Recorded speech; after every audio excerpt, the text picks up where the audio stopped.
Okay. Today's date is August 2nd. It's 14:46 hours. Present in the room is Cpl John Bass, myself, Jamie Johnson, Security Chief of CJC. We're talking about incident 134431. That's the John Davis assault or excessive use of force. I'm sorry. Mr. Bass, you were not the subject of the investigation. You're actually, I guess, what we would consider as a witness. Yes, sir. To what had happened. If you would just kind of walk us through the process with your use of force with Johnson, and then on 7/25/2010, I was doing mandatory cell searches in CJC 5A. I found Offender Johnson's cell to be incompliant with rules and regulations of the SMU. Pictures, the sergeant was called for. Pictures were made of the inconsistency in the cell. The offender was placed in a observation holding cell in restraints while this search was conducted after his out of cell time.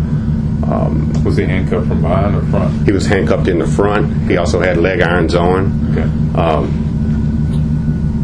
Prior to his cell being placed back in compliance by myself and video documentation with pictures, the offender was being escorted back to his cell, became non-compliant, aggressive, making threats, turned on myself and Officer Wilkerson in front of his cell. The offender was taken to the ground. He tried to face us, continuing to be aggressive. He was administered chemical agent. At that time, it was de-escalated. The sergeant arrived. The offender was cuffed to the rear, picked up and carried to observation holding cell. Medical was called for. Lieutenant Hales arrived on the scene. Sergeant Barnes arrived on the scene. The offender was sitting in the holding cell, setting down, cuffed to the rear, no longer a threat, and was kicked. Was he sitting or laying down? He was sitting. He was sitting. So he was actually on his butt? Yes, sir. Okay. Yes, sir.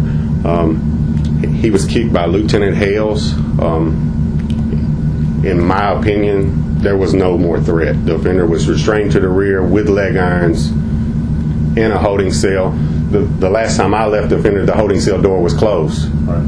Therefore, the door had to be opened, and the offender was still sitting on the floor. I heard no directives, saw no threat. I did see the kick and heard some words to the effect of "be quiet, shut up," / somewhere along those lines. Right. So when you and Wilkerson placed the inmate into the observation cell, yes, sir. Did you place him? How did you place him? We actually, I want to say we set him.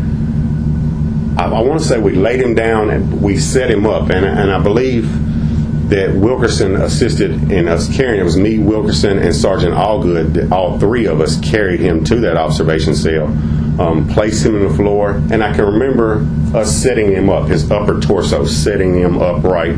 That's why I recall him sitting on his rear. Okay.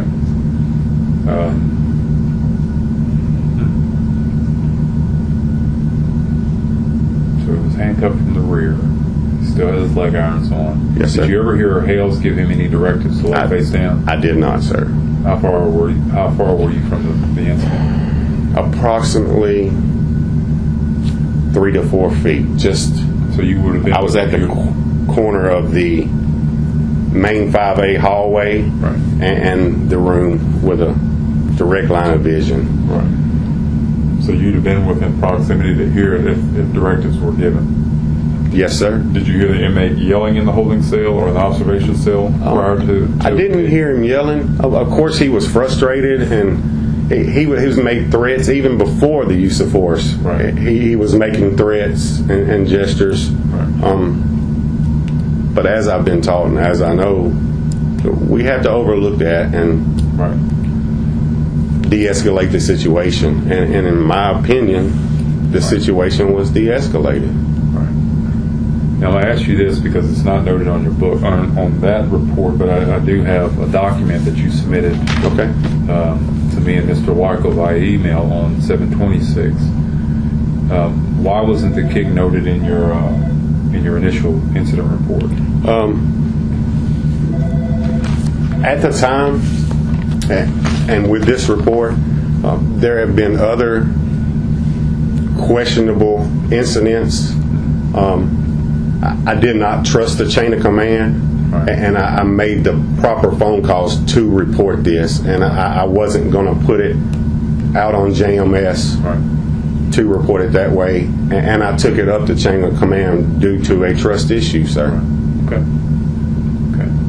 Now, I'm going to ask you this because Johnson alluded to this when I talked to him. He said that during the incident, he admits the fact that he was non-compliant. Yes, sir. And he said the reason he was non-compliant was primarily because some of the photos that were, I guess, removed from his cell were actually his personal photos of his grandkid or his grandson or whoever else it was that was kind of in the midst of everything that was up there. Yes, sir. He said that he didn't know how to address you with that part of it, but he was trying to get his pictures before they were thrown away. Okay. Now, he admits that he walked towards the cell, looked, saw photos or pictures sitting out in the hallway, Okay. and he stopped. Yes, sir. He said he turned, but he said he never threw an elbow. Okay. He said that he did turn, and then I don't know what else transpired from that piece. He either mumbled something out to you or something to that effect. Okay. And said that he was taken to the ground, but on the process of going down, he said that you said, "Nigga, you're going down to the floor." And that's what he says. Yes, sir. Okay. Is there any truth to that? And no, sir, none at all.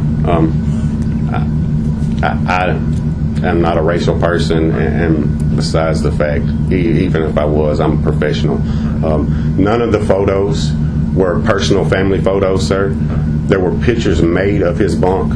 They were approximately half-inch to three-quarter-inch pictures of half-dressed women's in different lingerie, bathing suits, all from magazines. Right. Those were the only pictures removed, and I don't even recall a family photo in his cell. Okay. Okay. Well, I mean, that was his argument, and I just wanted to get clarification on there. Yes, sir. He also implies that on occasion he's heard you making a statement, something like, "What up, my nigger?" To other inmates that are inside of SMU. He says it's done because you're either involved with the black woman or you've been involved with the black woman, and I'm just trying to get some No, sir. understanding with that. That's their assumption, Right. and I let them assume what they want to assume. I do have a mixed child, but that's irrelevant, Right. and I don't conduct myself that way. I always address everyone as sir or ma'am Right. when I'm in this uniform. Okay. I've never done that. There's been accusations of that against me before, Right. up here only. Right. The folks that know me know I don't conduct myself that way. I conduct myself in the utmost professional manner. And it's sir or ma'am before any directive, giving them that respect. Okay. Well, in all honesty, I think that's, for the most part, that's all the questions that I have. For the record, so this is on record, you'll meet with Shell with IA tomorrow 10-4. at 2 o'clock in her office. Okay. And she'll conduct at SCBA. 10-4. And we'll comp you for the time that you're out. Okay. Because I know it's on your personal time. It is 14:54 hours, and I'm concluding this interview with Corporal Bass.